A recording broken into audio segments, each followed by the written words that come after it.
பேய்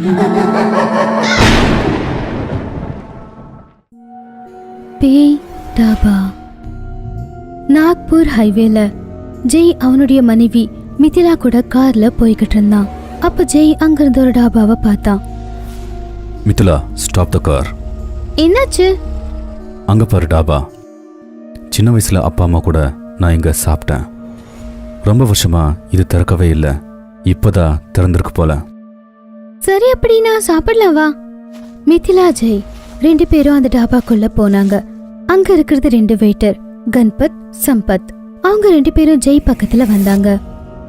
என்ன வேணும் உங்களுக்கு? நீங்க கணபதி அப்புறம் சம்பத்துல? எனக்கு நல்லா ஞாபகம் இருக்கு. நான் சின்ன வயசுல எங்க வருவேன். ஆர்டர் சொல்லுங்க. சேவ் பாஜி எடுத்துட்டு வாங்க. மிதிலா, இங்க சேவ் பாஜி ரொம்ப நல்லா இருக்கும். கன்பத், சம்பத் 2 பேரும் கிச்சனுக்குள்ள போனாங்க. கொஞ்ச நேரத்துக்கு அப்புறம் அந்த டாபாக்குள்ள இருந்து 4 பேர் கையில பெரிய தட்டை பிடிச்சுக்கிட்டு வந்தாங்க. தோடிவா, கஸ்தூராபாய், கன்பத், சம்பத். மிதிலா ஜெய் பக்கத்துல வந்து நின்னாங்க. அடே கஸ்தூர்பாய், நீங்களா? நீங்க தோடிவா சரிதானே? உங்களை எல்லாரையும் எனக்கு தெரியும். சரி, நீங்க சொல்லுங்க. ரொம்ப வருஷமா இந்த டாபா இதுக்கு மூடி இருக்கு. அப்ப எல்லாரும் அந்த மூடியை எடுத்து மிதிலா ஜெய பார்த்தாங்க. அதுக்கப்புறம் ஒரேடியா சொன்னாங்க, இவங்களுக்கு தெரியுமா? அந்த பிளேட்ல ஒரு ஆளோட முகம் தெரிஞ்சது. மிதிலா ஜெய் 2 பேரும் ஷாக் ஆனாங்க.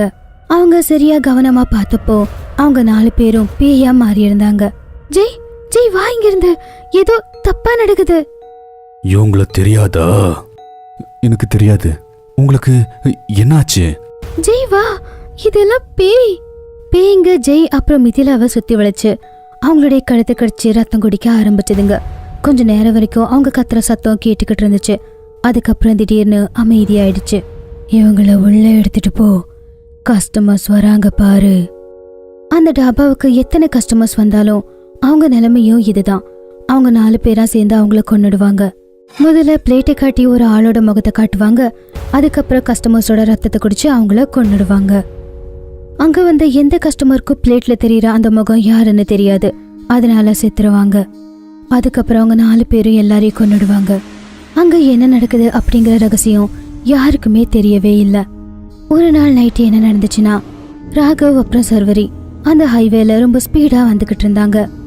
உங்க அப்பா நம்ம கல்யாணத்துக்கு ஒத்துக்கிட்டாங்க. இல்லனா நம்ம 2 பேருமே ஓடி போயிருக்கணும். ஆனா நான் உன் கூட ஓடி எல்லாம் வந்திருக்க மாட்டேன். I love my dot. ஓஹோ. ராகவ், எனக்கு பசிக்குதுப்பா. சரி, அப்படின்னா ஒரு நல்ல டாபால நிறுத்துறேன். தூருக்கு பாரு டாபா, நிறுத்து. ராகவ் காரை நிறுத்தினா 2 பேரும் டாபாக்குள்ள போனாங்க. பியூட்டிஃபுல். இது பழைய டாபா போல தெரியுது. ஆர்டர் சொல்லுங்க. என்ன இருக்கோ எடுத்துட்டு வாங்க. கன்பத், சம்பத் 2 பேரும் உள்ள போனாங்க. அதுக்கப்புறம் 4 பேரும் 4 தட்டை எடுத்துட்டு வந்தாங்க. அதுக்கப்புறம் ராகவ் சர்வரிய சுத்தி வளைச்சாங்க. What is this? இவங்களுக்கு தெரியுமா? ராகவ், இது அப்பா. இவங்க தான் என்னோட மாமனாரு. அவங்கள சீக்கிரம் இங்க வர சொல்லு. நீங்க சொன்னதும் நான் கேட்கணுமா? ஆஹா, நான் கேட்கவே மாட்டேன். 4 பேரும் பேயா மாறினாங்க. ராகவ், சர்வரி 2 பேரும் நடுங்க ஆரம்பிச்சாங்க. பழி வாங்க நாங்க பல வருஷமா துடிச்சுக்கிட்டு இருக்கோம். உயிரோட இருக்கணும்னா அவனை இங்க வர சொல்லு. சீக்கிரமா ஃபோன் பண்ணு. ஹலோ அப்பா, ஹலோ அப்பா, எங்க இருக்கீங்க? இங்க ஹைவேல இருக்கிற டாபாவுக்கு சீக்கிரமா வாங்க, இல்லனா இங்க இருக்கிறவங்க எங்களை கொன்னுடுவாங்க போல. 4 பேய்களும் சர்வரி அப்புறம் ராகவ சுத்தி வளைச்சு நின்னுக்கிட்டு இருந்துச்சு. என்னாச்சு? அவ இன்னும் வரலையா? 1/2 மணி நேரம் ஆயிடுச்சு. ஃபோன் பண்ணிட்டோம், இப்போ வந்துட்டே இருப்பாங்க. எங்க கிட்ட நிறைய நேரம் கிடையாது. கன்பத், சம்பத், உங்க வேலைய ஆரம்பிங்க. கன்பத், சம்பத் 2 பேரும் எழுந்துருச்சு. மண்ணெண்ணைய ஊத்துனாங்க. அந்த மண்ணெண்ணை எல்லா இடத்துலயும் பரவுச்சு. நீங்க என்ன பண்றீங்க? தயவு செஞ்சு எங்களை ஒன்னும் பண்ணாதீங்க. சும்மா இருடா, நாங்க எங்களோட ஏற்பாடு பண்றோம். எந்த மாதிரி ஏற்பாடு? அப்பா அங்க சர்வரியோட அப்பா வந்தாரு. சர்வரி அவங்க அப்பாவை கட்டி பிடிச்சு அழ ஆரம்பிச்சா. அப்பா, அப்பா எங்களை காப்பாத்தி இங்கிருந்து கூட்டிட்டு போங்க. மகளே, நீ அழாத. நான் வந்துட்டேன் இல்லையா? என்ன சேட்டு எங்களுக்கு தெரியுதா? உடனே சர்வரியோட அப்பா அந்த பேயோட காலில விழுந்தாரு. என்ன மன்னிச்சிருங்க, நான் பெரிய தப்பு பண்ணிட்டேன். என்னோட மகளை நீங்க விட்டுருங்க. உங்க காலை பிடிச்சு கெஞ்சி கேக்குறேன். நாங்க விட்டுடுறோம். முதல்ல நீ உன் பொண்ணுகிட்டயும் மாப்பிள்ளைகிட்டயும் சொல்லு, அன்னைக்கு நைட்டு நடந்தது என்னன்னு. கஸ்தூரா, என்ன மன்னிச்சிருமா. நான் ஒரு பாவிமா. உன்னோட அழுக்கான வாயால என் பேரை கூப்பிடாத. மரியாதையா உண்மைய சொல்லு, இல்லைன்னா எல்லாருமே செத்துருவீங்க. என்ன ஆச்சுப்பா? என்ன நடந்துச்சு அன்னைக்கு நைட்டு? மகளே, நீ சின்ன வயசுல இருக்கும்போது நான் டெய்லி இங்க வந்து சரக்கடிச்சிட்டே இருப்பேம்மா. இப்படி என்ஜாய் பண்ணிக்கிட்டு இருக்கும்போது ஒரு நைட்டு நான் போதையில இந்த கஸ்தூரா பாய சொல்லுங்கப்பா, நீங்க என்ன பண்ணீங்க? நான் கஸ்தூரா பாய ரேப் பண்ணிட்டேன். வாட்? சீ, உங்களை நினைச்சா எனக்கு வெக்கமா இருக்குப்பா. அது மட்டும் இல்ல, இவ இன்னொன்னும் பண்ணா. அது என்னன்னா, என்னையும் கணபதியும் நல்லா இவ அடிச்சா. அது மட்டும் இல்ல, மண்ணெண்ணெய் ஊத்தி எங்களை உயிரோட எரிச்சிட்டா இவ. அன்னையில இருந்து எங்களுடைய ஆன்மா பழி வாங்குறதுக்காக துடிச்சுக்கிட்டு இருந்துச்சு. இன்னைக்குதான் எங்க ஆன்மாக்களுக்கு சாந்தி கிடைக்க போகுது. டேய், ஏற்கனவே நாங்க மண்ணெண்ணைய ஊத்திட்டோம். நீ மறுபடியும் இன்னைக்கு ஒரு தடவை இதுக்கு நெருப்பு வச்சாகணும். உன்னோட பொண்ணையோ மாப்பிள்ளையோ நாங்க எதுவும் பண்ண மாட்டோம். ஆனா உன்னை நாங்க விட மாட்டோம். இந்த மேட்சஸ் ப்ளீஸ், நான் ரிக்வெஸ்ட் பண்ணிக்கிறேன். யோசிக்கோ. தனியா போறியா இல்ல உன்னோட மக மாப்பிள்ளையோட நீ போறியா? சரி, நான் தயாரா இருக்கேன். மகளே, நீ அவனை கூட்டிட்டு போமா. அப்பா, உங்களை விட்டுட்டு என்னால போக முடியாதுப்பா. அடம் பிடிக்காதம்மா. நான் பண்ண தப்புக்கு எனக்கு தண்டனை கிடைக்குது. நீ போயிருமா. ராகவ், இவளை கூட்டிட்டு போ. இவளை நீ நல்லபடியா பாத்துக்கணும். போப்பா. வா சர்வரி, போலாம். ராகவ் சர்வரிய கூப்பிட்டுக்கிட்டு காருக்கு பக்கத்துல போனான். அதுக்கப்புறம் சர்வரியோட அப்பா மேட்ச் பாக்ஸ பத்த வச்சு அத கீழே போட்டாரு. நெருப்பு பத்திக்கிச்சு. நெருப்பு பிடிச்சு அந்த டாபா சாம்பல் ஆயிடுச்சு. Room number 13. இதை பாரு, என்னோட ரூம் ஹீட்டர் வேலையே செய்ய மாட்டேங்குது. கொஞ்சம் அதை சரி பண்ணு. டியூட்டியில புதுசா சேர்ந்த வேலைக்காரனுக்கு என்ன தோணிச்சுன்னா, கஸ்டமரை சந்தோஷப்படுத்துறதுக்கான ஒரு வாய்ப்புன்னு நினைச்சான். எதுவுமே யோசிக்காம அந்த பொண்ணு பின்னாடியே போனான். அந்த பொண்ணு அந்த ரூமோட டோரை உள்ள இருந்து சாத்திட்டா. ஆனா அந்த ரூம் 13 தான் அந்த ஹோட்டலோட துரதிருஷ்டமான ஒரு ரூம். Room number 13. இந்த பயங்கரமான கதை லோனாவ்லால நடந்தது. அழகான லோனாவ்லா மலை பிரதேசத்துல ஹோட்டல் அதித்தி கொஞ்சம் வருஷம் முன்னதான் புதுசா ஆரம்பிச்சது. ஹோட்டல்ல 20 ரூம் இருந்துச்சு. எந்த சீசனா இருந்தாலுமே எல்லா ரூம்ஸுமே ஃபுல்லா இருந்துட்டு இருந்தது. ஆனா அந்த ஹோட்டல்ல ஒரு ரூம் இப்படியும் இருந்தது. அதுக்குள்ள ஒரே ஒரு வாட்டி ஒரு கஸ்டமர் தான் போனான். ஆனா அதுக்கப்புறம் அந்த ரூம் நிரந்தரமாக அவுட் ஆஃப் சர்வீஸ் ஆயிடுச்சு. அதுதான் ரூம் நம்பர் 13. உலகத்துல எங்கேயும் ரூம் நம்பர் 13 நான் பார்த்ததே இல்லை. 13 நம்பர் கெட்டதுன்னு சொல்றாங்க. ஸோ இதை நான் சேஞ்ச் பண்ணலாம்னு நினைச்சேன். ஒரு தடவை ரூம் நம்பர் 13ல நான் இருந்தேன். அதுக்கப்புறம் எதுக்கு நான் அங்கிருந்தேன்னு யோசிக்க வச்சிருச்சு. எவ்வளோ முட்டாள்னா. சரி, நடந்தது நடந்து போச்சு. ஆனா ரூம் நம்பர் 13ஆல ஹோட்டல் பேரு கெட்டு போகக்கூடாது மேனேஜர். டோன்ட் வரி சார், நாங்கள் அதை சர்வீஸுக்கு விடுறதே இல்லை சார். அது மட்டும் இல்லாமல் 13 நம்பரை யாருமே கேட்குறதே இல்லை. நீங்கள் ஒன்றும் கவலைப்படாதீங்க, நாங்கள் அதை மறந்துட்டோம். நீங்களும் அந்த ரூம் நம்பரை மறந்துடுங்க. உண்மை என்னன்னா, ஹோட்டல் அதித்தியோட முதலாளி நல்ல செகுனம் கெட்ட செகுனம்ன்ற விஷயங்களை நம்பினதே கிடையாது. அதனாலதான் ஹோட்டலை கட்டுறப்போவே அந்த ஹோட்டல் பில்டிங்ல வேணும்னே ரூம் நம்பர் 13 வச்சாங்க. ஆனா ஹோட்டல் ஆரம்பிச்சதுக்கு அப்புறமா ஹோட்டலுக்கு வந்த எந்த நேஷனல் இல்ல இன்டர்நேஷனல் கெஸ்டும் கூட ரூம் நம்பர் 13ல இருக்கிறதுக்கு விருப்பப்படல. ஏன்னா 13ன்ற எண்ணெய் எல்லாரும் கெட்ட சகுனமா நினைக்கிற ஒரு நம்பர். இந்த காரணத்தினால ரூம் நம்பர் 13 எப்பவுமே காலியாவே இருந்துட்டு இருந்தது. ஆனா ஒரு வருஷத்துக்கு முன்ன மேகான்ற ஒரு பொண்ணு தன்னோட ஹஸ்பண்டோட சண்டை போட்டு லோனாவ்லாக்கு ஓடி வந்தா. அங்க ஹோட்டல் அதித்தியில தங்கறதுக்காக வந்தா. மேடம், எல்லா ரூமும் ஃபுல்லா இருக்கு. 13 நம்பர் மட்டும் தான் ஃப்ரீயா இருக்கு. அது கொடுக்கட்டுமா? கொடுங்க, பரவாயில்ல, கொடுங்க. Okay ma'am. 13 நம்பர் யாருமே வாங்குறதே இல்லை மேம். அதனால தான் நான் உங்ககிட்ட கேட்டுக்கிட்டேன். Please wait. அந்த ரூமை இப்போவே நாங்கள் தயார் பண்ணி கொடுக்குறோம். அன்னில இருந்து மேகா ரூம் நம்பர் 13ல தான் இருந்தா. நாள் முழுக்க லோனாவலாவை சுத்தி பார்த்துட்டு ராத்திரி ஆனதுமே ஹோட்டல்ல ரூம் நம்பர் 13ல தங்கிட்டு இருப்பா. மேகா தன்னோட ஹஸ்பண்ட் கிட்ட சண்டை போட்டுக்கிட்டு இங்க ஓடி வந்தா. ஒரு நாள் மேகாவோட ஹஸ்பண்ட் வந்து அவளை சமாதானப்படுத்தி கூட்டிட்டு போயிட்டான். ஆனா அதுக்கப்புறம் அவங்க 2 பேருக்குள்ள என்ன நடந்துச்சுன்னு தெரியல. உடனே ஹோட்டலுக்கு மேகா திரும்ப வந்துட்டா. அடுத்த நாள் காலையில ஹோட்டல் ஸ்டாஃப் ரூம் நம்பர் 13ல ஃபேனுக்கு தொங்கிட்டு இருந்த அவளோட பொணத்தை பார்த்தாங்க. மேகா ரூம் நம்பர் 13ல தூக்கு மாட்டிக்கிட்டு தற்கொலை பண்ணிக்கிட்டா. இந்த சம்பவத்துக்கு அப்புறமா ஹோட்டல் ஓனர் என்ன தப்பு செஞ்சோன்னு புரிஞ்சுக்கிட்டாரு. அதுக்கப்புறமா ரூம் நம்பர் 13 நிரந்தரமா மூடப்பட்டுச்சு. அந்த சம்பவத்துக்கு அப்புறம் ஹோட்டலோட ஸ்டாஃப் அந்த ரூம் வழியா போறதுக்கு கூட பயந்துகிட்டு இருந்தாங்க. நைட் ஷிஃப்ட்ல வேலை செய்யறவங்க அந்த ரூம்ல இருந்து மேகாவோட அழற சத்தத்தை கூட கேட்டாங்க.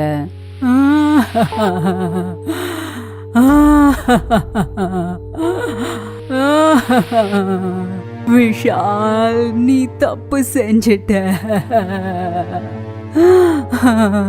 நீ தப்பு செஞ்சிட்ட விஷால். கொன்னுடுவேன், எல்லாரையும் கொன்னுடுவேன். ஒரு வாரத்துக்கு முன்ன ஒரு ரூம் சர்வீஸ் பண்ற ஆளு ரூம் நம்பர் 14ல சர்வீஸ் பண்ணிட்டு வந்துட்டு இருந்தான். அப்போ அவன் ரூம் நம்பர் 13 கிட்ட அழுதுகிட்டு இருக்கிற பயங்கரமான மேகா பேய பார்த்துட்டான்.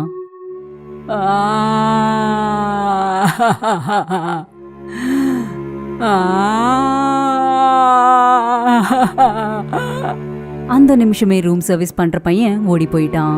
இன்னைக்கு அவனோட இடத்துல புது ரூம் சர்வீஸ் பாய் வந்தான். அவன் பேரு முராரி. முராரி, ரூம் நம்பர் 14ல பட்டர் சிக்கன் ஆர்டர் இருக்கு, போய் பார்த்துட்டு வா. சார் கொடுங்க, சார் கொடுங்க, போயிட்டு வரேன். அட மெல்லமா போடா. அப்புறம் கேளு, நீ புதுசு, ரூம் நம்பர் 13 பத்தி உனக்கு தெரியும்ல? தெரியும், எனக்கு எல்லாம் தெரியும். நீங்க ஒண்ணு மட்டும் சொல்லுங்க, இங்க டிப்பு கிடைக்கும் இல்லையா? நான் முன்னாடி வேலை பார்த்துட்டே இருந்த அந்த இடத்துல எல்லாருமே கஞ்சோசா இருந்தாங்க. டேய் போடா, சும்மா நொய்யின்னு. முராரி பட்டர் சிக்கன் ஆர்டர் எடுத்துக்கிட்டு ரூம் நம்பர் 14க்கு வந்தான். அந்த ரூம்ல ஒரு மேரிட் கப்பிள் இருந்தாங்க. முராரிக்கு அவங்க 500 ரூபாய் டிப் கொடுத்தாங்க. இவ்ளோ பெரிய டிப் கிடைச்ச சந்தோஷத்துல முராரி கிச்சன் பக்கம் ஓடிக்கிட்டே இருக்கும்போது அந்த நேரத்துல தான், இத பாரு, என்னோட ரூம் ஹீட்டர் வேலையே செய்ய மாட்டேங்குது, அத கொஞ்சம் சரி பண்ணு. மேடம், வந்துட்டேன். முராரி உள்ள போனா ரூமோட கதவும் சாத்திக்கிச்சு. அதுதான் ரூம் நம்பர் 13. மேடம், மேடம் எங்க இருக்கீங்க? அட என்னாச்சு, இப்பதான் இங்க இருந்தாங்க? விஷால், நீ தப்பு பண்ணிட்ட. கொன்னுடுவேன், எல்லாரையும் கொன்னுடுவேன், நான் எல்லாரையும் கொன்னுடுவேன். இத பார்த்ததுமே முராரி பயந்து போயிட்டான். மேகாவோட பேய் அவன் எதிர்க்க பெட்ல உட்காந்துட்டு இருந்துச்சு. அது மெதுவா முராரி நோக்கி வந்துட்டு இருந்துச்சு. முராரிக்கு பயத்துல வேர்க்க ஆரம்பிச்சிச்சு. அன்னைக்கு போட்ட சண்டைக்கு இவ்ளோ பெரிய தண்டனையா கொடுப்ப விஷால்? நீ என்ன மலையில இருந்து தள்ளி விட்டு சாகடிக்கலான்னு பார்த்த இல்ல? மேடம், நான் முராரி, எனக்கு ரொம்ப பயமா இருக்கு மேடம். நீ என்ன கொல்ல பார்த்த இல்ல? இது பாரு விஷால், நான் இப்ப செத்து போயிட்டேன், நான் தூக்க மாட்டிக்கிட்டேன். ஆனா ஆனா நான் உன்னை விடவே மாட்டேன் விஷால். நான் உன்னை நிம்மதியாவே வாழ விட மாட்டேன் விஷால். நான் உன்னை நிம்மதியாவே வாழ விட மாட்டேன். இப்படி சொல்லி கத்திக்கிட்டே மேகா முராரிய தாக்கிட்டா. முராரி சத்தமா கத்த ஆரம்பிச்சிட்டான். காப்பாத்துங்க, காப்பாத்துங்க. ஆனா மேகா முராரிய விடவே இல்ல. அவ தன்னோட நீட்ட கூர்மையான நகத்தை வச்சு முராரியோட நெஞ்ச புடிச்சு பாத்துக்கிட்டே இருக்கும்போது அவனோட நெஞ்ச கிழிச்சிட்டா. இந்த மாதிரி ரூம் நம்பர் 13ல மேகாவோட கையால முராரி கொல்லப்பட்ட ஒரு வருஷத்துக்கு அப்புறம் வேட்டையாடுறதுக்கு இன்னொரு புது பையன் கிடைச்சிட்டான். வரைக்கும் பேய். இந்த கதை ராம்பூரை சேர்ந்தது. ஷாம் சுந்தர் திரிபாதி. இவரு ராம்பூர்ல ஒரு நல்ல டாக்டர். ராம்பூர்ல இருக்கிறவங்க அவரை கடவுளா பார்த்தாங்க. ஷாம் சுந்தரோட மனைவி மாயா. மாயாக்கும் ஷாம் சுந்தருக்கும் புதுசா கல்யாணம் ஆகி இருந்தது. மாயாவுக்கு ஷாம் சுந்தர்னா ரொம்பவே பிடிக்கும். எப்பவும் அவரை சந்தோஷப்படுற மாதிரி ஏதாவது செய்வாங்க. ஒரு நாள் சாயந்தரம் மாயாக்கு அவங்க சின்ன வயசு ஃப்ரெண்ட் நீதா ஃபோன் பண்றாங்க. நான் நல்லா இருக்கேன், நீ எப்படி இருக்க? டாக்டர் சார் எப்படி இருக்காரு? அவரும் நல்லா இருக்காரு, இப்போ ஹாஸ்பிடல் போயிருக்காரு.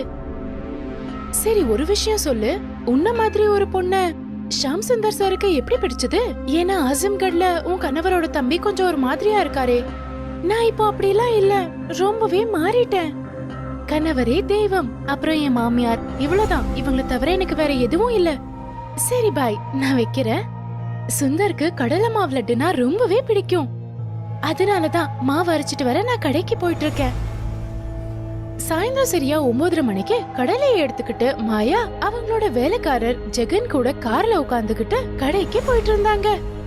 அப்புறம் இங்க மாவு அரைக்கிற கடையில தாமு மாவை அரைச்சிட்டு இருந்தாரு. அப்போ திடீர்னு லைட் ஆஃப் ஆயிடுது. அட கடவுளே, இதுக்கு என்னாச்சு? அப்போ தாமு அந்த இருட்டுல ஒரு நிழலை பார்த்து பயந்து கத்துறாரு. அப்புறம் திடீர்னு லைட் ஆன் ஆகி மிஷின் ஸ்டார்ட் ஆயிடுது. ஆனா தாமுவோட கவனம் அந்த மிஷின் மேல இருக்கல. அவரோட சுபாவம் மாறி இருந்தது. ஏன்னா ஒரு ஆன்மா அவரை வசியம் பண்ணி இருந்தது. அப்போ மாயாவோட கார் அந்த கடை கிட்ட வந்து நின்னுடுது. அந்த வேலைக்காரர் கீழே இறங்கி கடலையை எடுத்துக்கிட்டு உள்ள போறாரு. தாமு செவுத்து பக்கம் திரும்பி நின்னுட்டு இருந்தாரு. அட தாமு, நான் இங்க கடலையை வச்சுட்டு போறேன். இன்னைக்கு மேடமே என் கூட வந்திருக்காங்க. நான் இப்ப பீடி குடிக்க போறேன். நான் வரத்துக்குள்ள நீ இத அரைச்சு வச்சிடு. அப்புறம் வேலைக்காரர் ஜெகன் கிளம்புறாரு. ஜெகன் கிளம்புன உடனே தாமு ஜெகன் பக்கம் திரும்பி பாக்குறாரு. அப்போ அவரு ஒரு பயங்கரமான பேயா இருந்தாரு. தாமு இல்ல, போலா, ஆஜங்காடோட செக் அரைக்கிற போலா. தாமு ரொம்ப சத்தமா சிரிக்க ஆரம்பிக்கிறாரு. கொஞ்ச நேரத்துக்கு அப்புறம் மாயா அந்த கடைக்குள்ள வராங்க. ஆனா கடையில யாருமே இருக்கல. ஜெகன் ரொம்ப சோம்பேறியா இருக்காரு. இங்க மாவு அரைக்கவும் யாரும் இல்ல. அப்புறம் இவரு சிகரெட் பிடிக்க கிளம்பி போயிருப்பாரு. அப்போ திடீர்னு அந்த மிஷின் தன்னாலேயே ஸ்டார்ட் ஆகுது. அப்புறம் பயங்கரமான சத்தம் பண்ணுது. அந்த மிஷினோட சத்தத்தை கேட்டு மாயா பயந்து போயிடுறாங்க. ஐயோ, என்ன இது? இது எப்படி ஆனாச்சு? அப்போ திடீர்னு லைட் ஆஃப் ஆயிடுது. ஆனா அந்த மிஷின்ல மட்டும் எந்த ஒரு மாற்றமும் இருக்கல. அந்த மிஷின் ரொம்ப வேகமா சுத்த ஆரம்பிச்சது. மாயாவும் ரொம்ப பயந்து போயிடுறாங்க. யாராவது இருக்கீங்களா? ஜெகன், ஜெகன், சோம்பேறி, இந்த கடைக்காரங்க எங்க போனாங்க? அட ஜெகன்! அந்த இருட்டுல மாயா கத்திட்டு இருந்தாங்க. ஆனா மிஷின் சத்தத்துல அவங்க கத்துறது கேட்கவே இல்ல. அப்புறம் வேலைக்காரர் ஜெகன் கடைக்கு வெளியே நின்னு நிம்மதியா சிகரெட் பிடிச்சிட்டு இருந்தாரு. இருட்டுல மாயா பாக்குறாங்க, ஒரு மூலையில யாரோ நின்னு இவங்கள பார்த்து சிரிச்சிட்டு இருந்தாங்க. அங்க தாமு இருக்காருன்னு நினைச்சு அவங்க கோவப்படுறாங்க. தாமு, என்ன இதெல்லாம்? அப்போ லைட் ஆன் ஆகுது. லைட் ஆன் ஆன உடனே அந்த மிஷின் தன்னால நின்னுடுது. அப்புறம் அந்த இடம் அமைதியா இருந்தது. அப்புறம் மாயா தாமுவை பார்த்ததும் அவங்க அப்படியே உறைஞ்சு போறாங்க. ஏன்னா அங்க தாமு இல்ல, போலா நின்னுட்டு இருந்தாரு. ஆசம்கட்ல இருக்கிற மாவு அரைக்கிற கடை வச்சிருந்த போலா.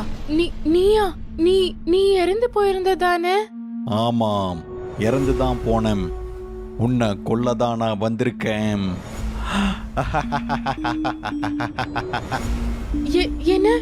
என்ன சொல்ற?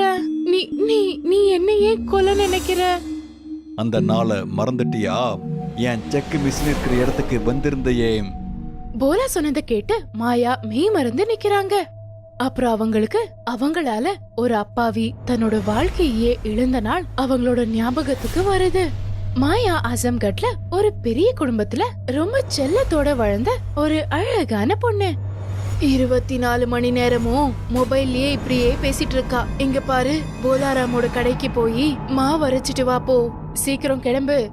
ரகு அண்ணா, அம்மாவுக்கு புரிய வைங்களேன். அம்மா, அதான் வீட்டுல வேலைக்காரங்க இருக்காங்கல்ல, அப்புறம் ஏன் மாயா போகணும்?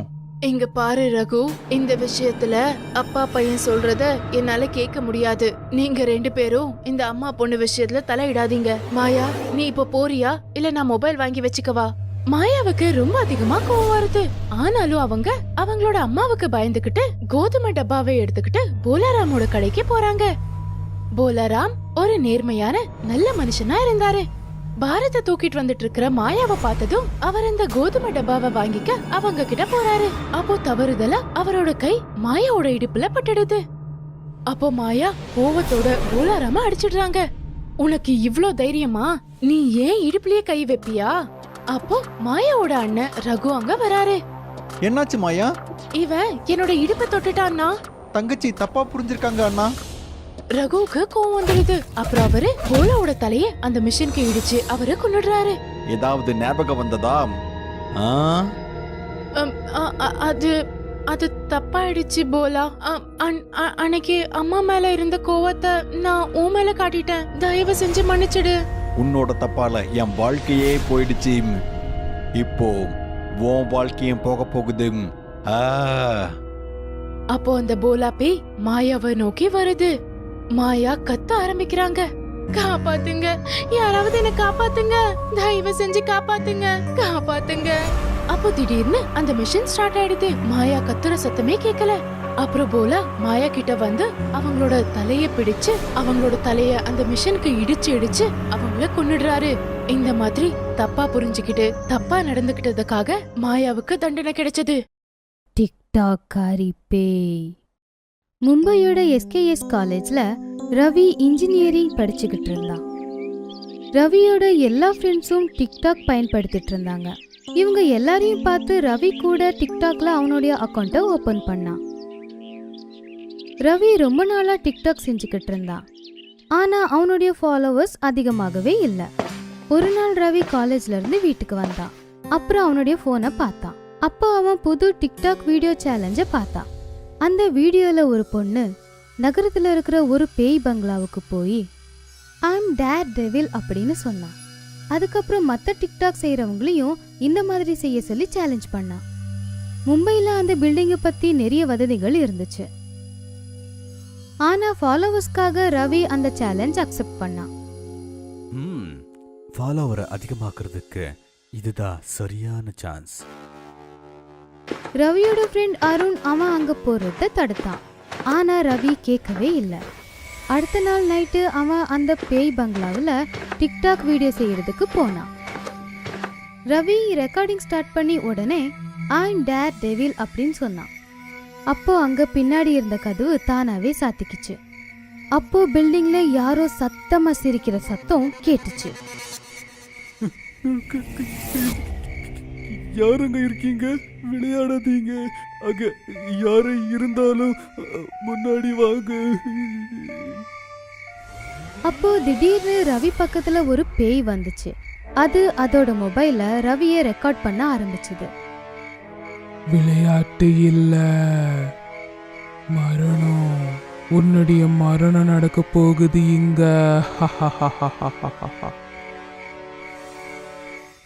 அப்படி சொல்லி அது ரவிய உடனே தாக்குச்சு. ரவி அங்கேயே செத்து போயிட்டான். ரவி மாதிரியே ஆரிஃப் அப்படிங்கிற பையன் அந்த சேலஞ்சுக்காக அந்த பில்டிங்குள்ள வந்தான். அப்போ அந்த பேய் அவனையும் கொன்னுடுச்சு. அப்புறம் வீடியோ எடுத்து டிக்டாக்ல போட்டுருச்சு. தினம் தினம் இப்படி நடக்கிறத பார்த்து ஜனங்க எல்லாரும் ரொம்பவே பயந்துட்டாங்க. அவங்க டிக்டாக்கை அன்இன்ஸ்டால் பண்ணிட்டாங்க. ஆனா தவறுதலா யாராவது அந்த பேயோட டிக்டாக் வீடியோவை பார்த்துட்டாங்கன்னா அவங்க மயங்கி போய் அந்த பேய் பங்களாக்குள்ள போயிடுவாங்க.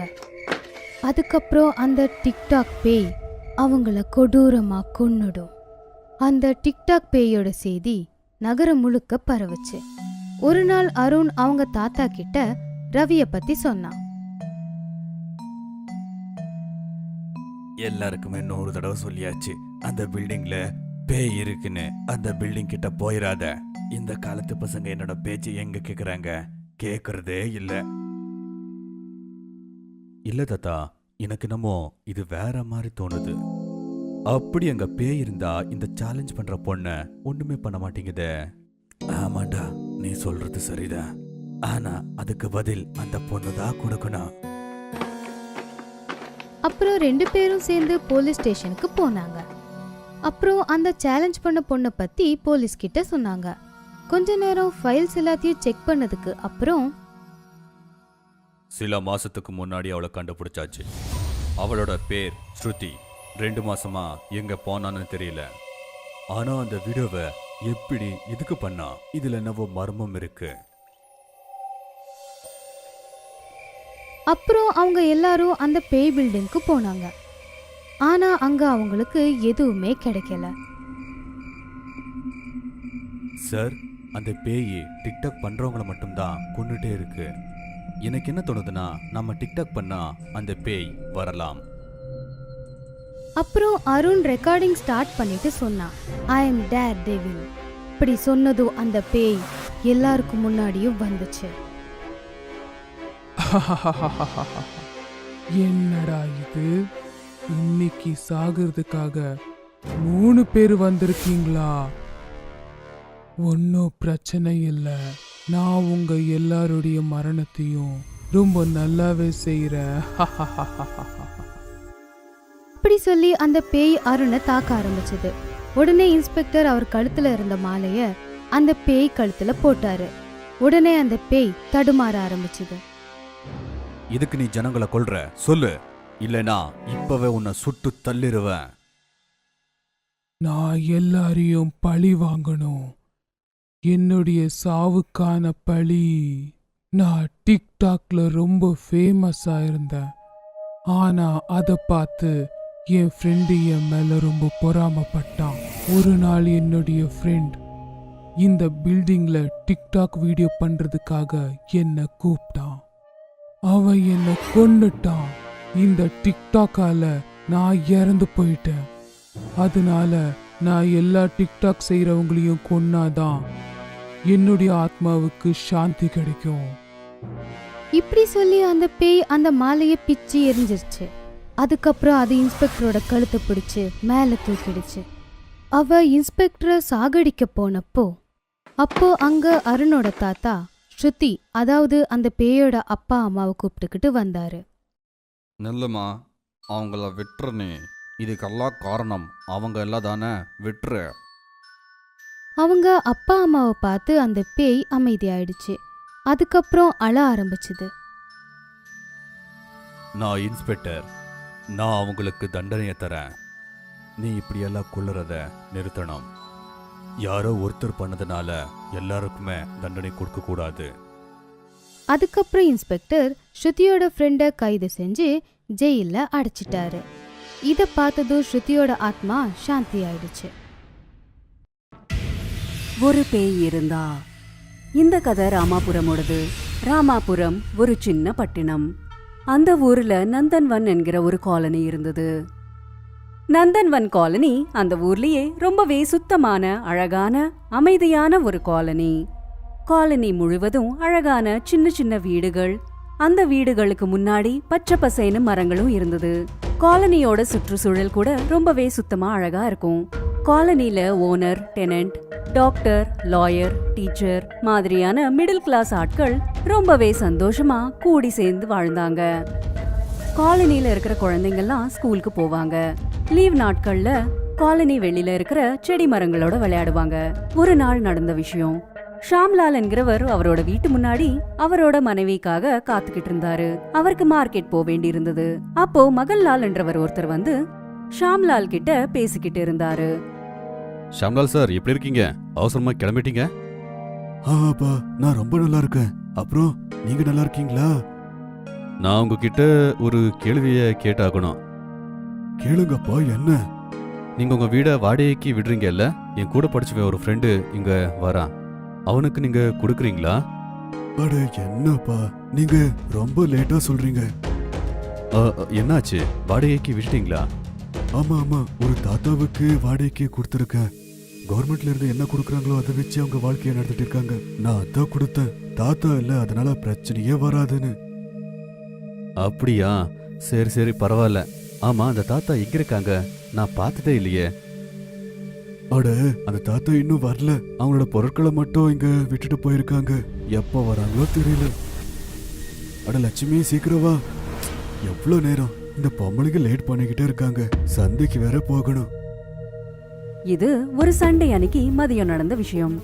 காலனில இருக்கிறவங்க எல்லாம் அவங்க வீட்டுல ஓய்வு எடுத்துக்கிட்டு இருந்தாங்க. அவங்களோட குழந்தைங்க காலனில இருக்கிற செடி மரங்கள் கிட்ட உட்காந்து விளையாடிட்டு இருந்தாங்க. அப்போ திடீர்னு வானிலை மாறிடுச்சு. வீசிட்டு இருக்கிற காத்து திடீர்னு நின்னு போச்சு. வெப்பநிலையும் கூடிடுச்சு.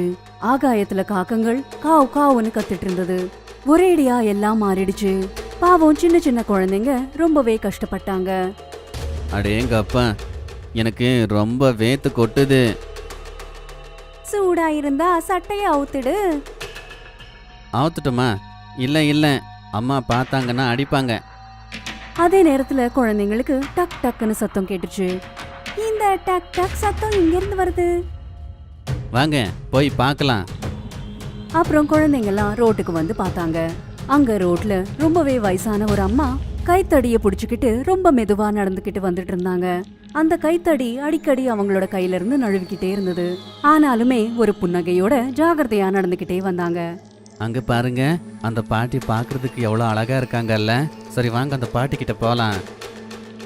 அப்புறம் என்ன, குழந்தைங்க எல்லாம் சேர்ந்து பாட்டி அம்மான்னு சொல்லி குதிச்சுக்கிட்டே அந்த வயசான அம்மா கிட்ட போனாங்க. குழந்தைங்களை பார்த்து அவங்க சிரிச்சாங்க.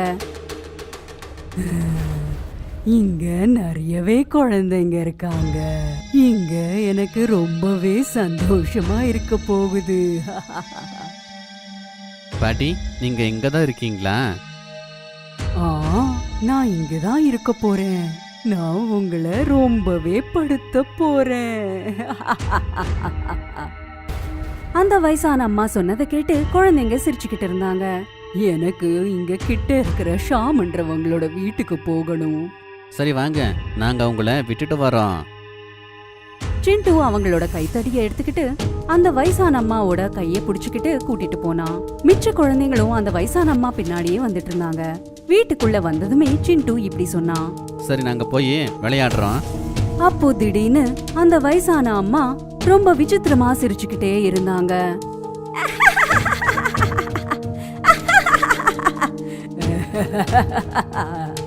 குழந்தைங்கெல்லாம் பயந்து போயிட்டாங்க. அப்படி சிரிச்சுக்கிட்டே அந்த வயசான அம்மா பேயா மாறிட்டாங்க. விட மாட்டேன், ஒருத்தரையும் விட மாட்டேன். பேய பார்த்து எல்லா குழந்தைங்களும் ஓடிட்டாங்க. ஆனா சிண்டுவால ஓட முடியல. ஏன்னா அவனோட கை அந்த பேயோட கையில இருந்தது. என் கைய விடுங்க, விடுங்க. அம்மா அம்மா விட சொல்லுங்க. அப்போ பின்னாடியில இருந்து சிண்டுவோட அம்மா வந்தாங்க. சிண்டு சிண்டு. உடனே அந்த பேய் ரூபத்துல இருந்து பாட்டியா மாறிட்டா. அப்புறம் சிண்டு கையும் விட்டுட்டா. சிண்டு எவ்வளவு பயந்து போய் இருந்தானா, அந்த பேய் அவனோட கை விட்டதுமே உடனே ஓடி போயிட்டான். மன்னிச்சுக்கோங்க, எங்க குழந்தைங்க கொஞ்சம் குறும்பு பண்ணுவாங்க. நல்ல வேளை நீங்க வந்துட்டீங்க. ஏதாவது தேவைப்பட்டா என்ன கூப்பிடுங்க. அப்புறம் அந்த பேய் அன்னில இருந்து அதே காலனில இருந்தது. எல்லார் முன்னாடி நல்லா இருந்துகிட்டு குழந்தைங்க முன்னாடி மட்டும் ஒரு பயங்கரமான பேயாட்டம் இருந்தா. குழந்தைங்க எப்பெல்லாம் விளையாடிட்டு இருக்குமோ அப்பெல்லாம் அந்த பேய் அவங்க கிட்ட வந்து ஏதாவது ஒரு குழந்தைய தூக்கிட்டு தன்னோட வீட்டுக்கு வந்துரும்.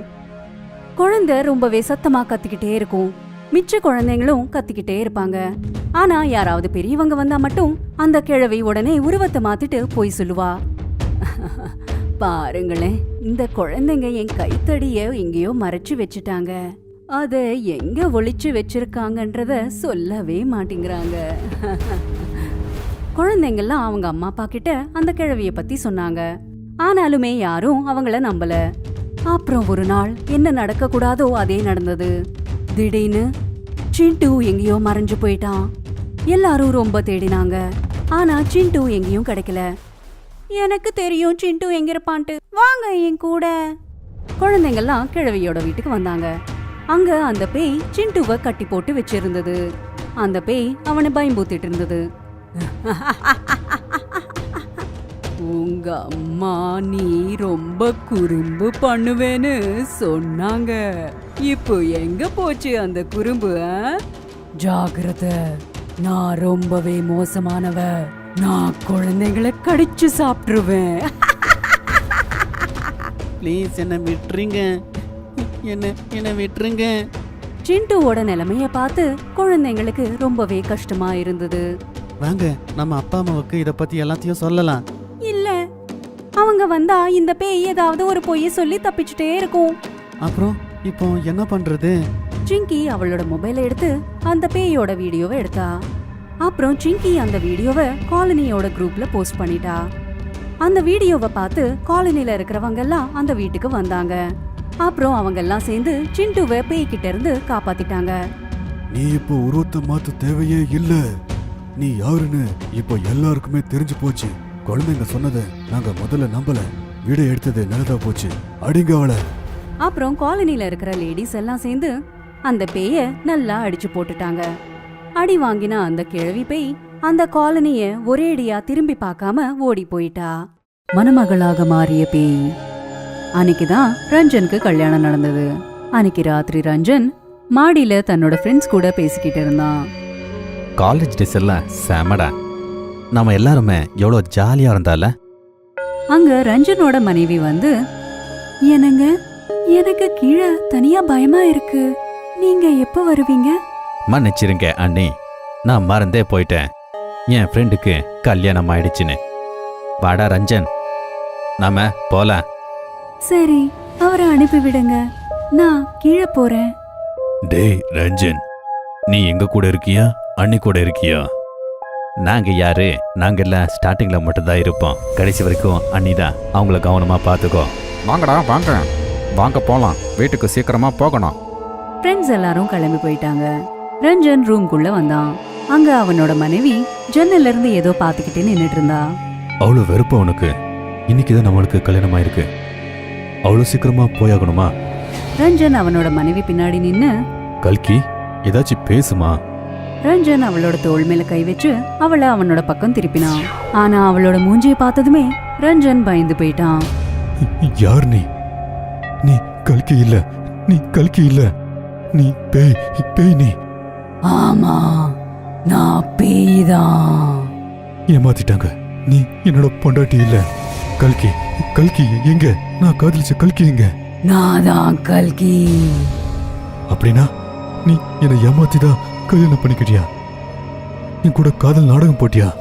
இதான் உண்மையான ரூபமா? அப்படின்னா கல்கிங்கிற பொண்ணே இல்ல.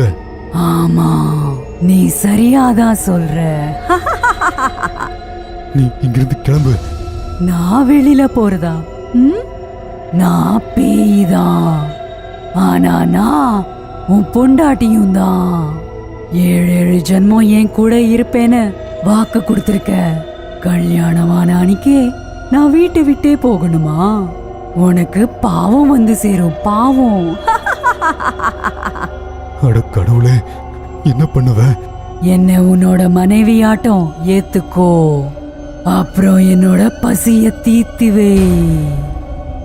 என்ன பசி? நான் உன்னோட ஃப்ரெண்ட்ஸ சாப்பிடணும்னு நினைக்கிறேன். நீ என்ன சொல்ற? அவங்க என்னோட ஃப்ரெண்ட்ஸ். நான் உன்னோட பொண்டாட்டி. அந்த கடவுளோட சாட்சியா என்னோட எல்லா கோரிக்கையும் நிறைவேற்றுறேன்னு வாக்கு கொடுத்திருக்க. இப்போ என்னோட பசிய தீக்கலனா உனக்கு பாவம் கிடைக்கும், பாவம். அட கடவுளே, நான் பெரிய தர்ம சங்கடத்துல மாட்டிக்கிட்டேனே. நான் இப்போ தூங்க போறேன். இந்த ராத்திரி முழுக்க நீ யோசிச்சுக்கோ. 3 அமாவாசை ராத்திரிகள் உன்னோட 3 ஃப்ரெண்ட்ஸ். நீ அவங்களோட பலிய கொடுத்தேனா நான் அந்த 3 அமாவாசைகளும் முடிஞ்சதுமே கிளம்பிடுவேன். அப்புறம் உன்னை கல்யாணம்ன்ற பந்தத்துல இருந்து விடுவிச்சிடுவேன். ஒருவேளை நான் முடியாதுன்னு சொல்லிட்டேனா? அப்போ வாழ்க்கை முழுக்க இந்த கல்யாணம்ன்ற பந்தத்திலிருந்து விடுதலையே கிடைக்காது. இப்படி சொல்லி பேய் தூங்கிடுச்சு. பாவம் ரஞ்சன் ராத்திரி முழுக்க யோசிச்சுக்கிட்டே இருந்தான். பகலானதுமே ரஞ்சன் ஃப்ரெண்ட்ஸை பார்க்க போயிட்டான். ரஞ்சன், எதுக்கு இவ்வளோ சீக்கிரமா எங்களை கூப்பிட்ட? நான் உங்க 3 பேர்கிட்ட கொஞ்சம் பேசியாகணும். இப்படி சொல்லி அவனோட ஃப்ரெண்ட்ஸுக்கு நடந்ததெல்லாம் சொன்னான். ரஞ்சன் சொல்றத கேட்டு ஃப்ரெண்ட்ஸ் எல்லாருமே ஷாக் ஆயிட்டாங்க. நீங்களே சொல்லுங்க, இப்போ நான் என்ன பண்றது? நீ கவலைப்படாத ரஞ்சன், இந்த பிரச்சனையை எப்படி தீர்க்கணும்னு எங்க எல்லாருக்குமே தெரியும். இன்னைக்கு அமாவாசை ராத்திரி முதல் பலியா நான் போறேன். ராத்திரி ஆனதுமே குந்தன் ரஞ்சனோட வீட்டுக்கு வந்தான். அண்ணி எங்க இருக்கா ரஞ்சன்? அவ ரூம்ல இருக்கா. சரி, நான் உள்ள போறேன். இரு குந்தன், இனிமே உன்னை பார்க்க முடியலனா கடைசியா கட்டி பிடிச்சுக்கிறேன். 2 பேருமே ஒருத்தருக்கு ஒருத்தர் பிடிச்சுக்கிட்டு அழுதுகிட்டு இருந்தாங்க. நீ ஒன்னும் கவலைப்படாத ரஞ்சன், நான் வருவேன். குந்தன் ரூம்குள்ள போனான். பேய் ரூமோட கதவை சாத்தி விட்டா. திரும்ப போகணும்னு நினைக்கிறியா? இல்ல, என் கூட என்னென்ன பண்ணணுமோ எல்லாத்தையும் நீ பண்ணலாம். சரி, நீ நினைச்ச மாதிரியே ஆகட்டும். அந்த பொண்ணு பயங்கரமான ஒரு பேயாட்டம் மாறி குந்தனை ஒரேடியா சாப்பிட்டுட்டா. இதே மாதிரி அந்த பேய் கைலாஷ் இன்னும் ரமேஷ கூட சாப்பிட்டுட்டா. 3 பேரையும் கொன்னுட்ட, என்னையும் கொன்னு போட்டுரு. உன்னை கல்யாணம் பண்ணிக்கிட்டு எனக்கு வாழ விருப்பமே இல்லை. நான் வாழ்ந்து என்ன பண்ண போறேன்? என்ன கொன்னுரு. தைரியமாயிரு. பௌர்ணமி அன்னைக்கு ராத்திரி உனக்கு எல்லா கேள்விகளுக்கும் பதில் கிடைக்கும். பேய் சொன்ன அந்த பௌர்ணமி ராத்திரியும் வந்துச்சு. ஆகாயத்துல முழு நிலவு இருந்துச்சு. சொல்லு, என்ன சொல்லணும்? நான் ஏன் இப்படி பண்ணேன்னு கேட்க மாட்டியா? இப்ப கேட்டு என்ன பிரயோஜனம்? என் நண்பர்கள் வரவா போறாங்க. சரி விடு, நானே சொல்றேன்.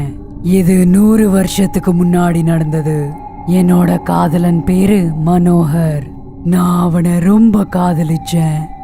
ஒரு நாள் மனோகருக்கும் எனக்கும் கல்யாணம் நடந்தது. அது அமாவாசை ராத்திரி. கல்யாணம் ஆனதுக்கு அப்புறமா தான் எனக்கு மனோகரோட நிஜ சொரூபம் தெரிஞ்சது.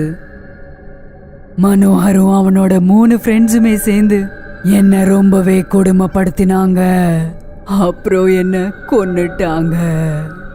ஆனா நான் அவங்கள பழி வாங்கணும்னு நினைச்சேன். ஆனா மனோகரும் அவனோட ஃப்ரெண்ட்ஸும் நான் பழி வாங்கறதுக்கு முன்னாடியே இறந்து போயிட்டாங்க. பழி வாங்கணுன்ற ஒரு வெறியில நான் 100 வருஷமா காத்துக்கிட்டு இருந்தேன். அந்த எண்ணம் இன்னும் பலமாயிடுச்சு. அப்புறம் என்னாச்சு? அதுக்கப்புறம் நான் உன்னை சந்திச்சேன். உன்னோட 3 ஃப்ரெண்ட்ஸுமே கிடைச்சாங்க. நான் அப்பவே தீர்மானிச்சுட்டேன், உங்களை எல்லாரையும் கொன்னுட்டு என்னோட பழைய சாந்தப்படுத்திப்பேன்னு நினைச்சேன். அதனாலதான் நான் உன்னை காதலிச்சு கல்யாணம் பண்ணிக்கிட்டேன். நீ என்னோட 3 ஃப்ரெண்ட்ஸ கொன்னுட்ட. இப்போ நான் தான் மிச்சம். என்னையும் கொன்னுரு, உனக்கு ரொம்ப சந்தோஷமா இருக்கும். இல்ல ரஞ்சன், உன்னோட 3 ஃப்ரெண்ட்ஸையும் கொன்னதுக்கு அப்புறமா எனக்கு தெரிஞ்சது இந்த உலகத்துல எல்லாருமே ஒரே மாதிரி இருக்க மாட்டாங்கன்னு. உன்னோட ஃப்ரெண்ட்ஸ் எல்லாருமே நல்லவங்க தான், நீயும் நல்லவன் தான். நான் உன்னை கொலை செய்ய மாட்டேன். நான் உன்கிட்ட கையெடுத்து கும்பிட்டு கேட்டுக்கிறேன், என்னையும் கொன்னுரு. எனக்கு தனியா வாழ விருப்பம் இல்ல. நான் இந்த உலகத்தை விட்டு போறேன் ரஞ்சன். என்ன, நீ போறியா? நான் போறேன் தான், ஆனா உன்னோட 3 ஃப்ரெண்ட்ஸையுமே திரும்ப கொடுத்துட்டு போறேன். என்னோட பழி வாங்கணுன்ற வெறி சாந்தம் அடைஞ்சிடுச்சு. எனக்கு இனி யாரையும் பழி வாங்கணும்னு இல்ல. உன்னோட ஃப்ரெண்ட்ஸ் உனக்காக காத்துக்கிட்டு இருக்காங்க Ranjan. Good bye, good bye. இப்படி சொல்லி அந்த பேய் மறைஞ்சு போயிடுச்சு. அப்போதான் ரஞ்சனுக்கு ஒரு குரல் கேட்டுச்சு. அட ரஞ்சன், எங்கடா இருக்க நீ? ரஞ்சன் ஓடி வந்து வெளியில பார்த்தா அவனோட 3 ஃப்ரெண்ட்ஸுமே அவனுக்காக காத்துக்கிட்டு இருந்தாங்க. ரஞ்சன் உடனே அவங்க கிட்ட போய் அவங்கள கட்டி பிடிச்சு சந்தோஷத்துல அழுதுகிட்டே இருந்தான். பப்ளு, விஷால் அப்புறம் விகாஸ் 3 பேரும் ரொம்பவே நல்ல நண்பர்கள். அவங்க கொல்கத்தாவுல இருந்தாங்க. அவங்க 3 பேரும் காலேஜ் படிச்சு முடிச்சிருந்தாங்க. அப்புறம் அவங்க 3 பேரும் வேலை இல்லாமயே என்ஜாய் பண்ணிட்டு இருந்தாங்க. அப்புறம் ஒரு நாள் பேசிக்கிட்டே இருக்கும்போது விஷால் சொல்றாரு, நண்பா, நீங்க பகன்கட் கோட்டையை பத்தி கேள்விப்பட்டிருக்கீங்களா? அதை பத்தி நான் நிறையவே கேள்விப்பட்டிருக்கேன். அது ராஜஸ்தான்ல இருக்கு. அது ரொம்ப பழமையான பயங்கரமான கோட்டை. அங்க பேய் இருக்குன்னு எல்லாருமே சொல்றாங்க. அதனாலதான் சாயங்கால நேரத்துல சூரியன் அஸ்தமனம் ஆனதுக்கு அப்புறம் அங்க போறதுக்கு யாருக்கும் அனுமதி இல்ல. அப்போ பப்ளு சிரிச்சுக்கிட்டே சொல்றாரு,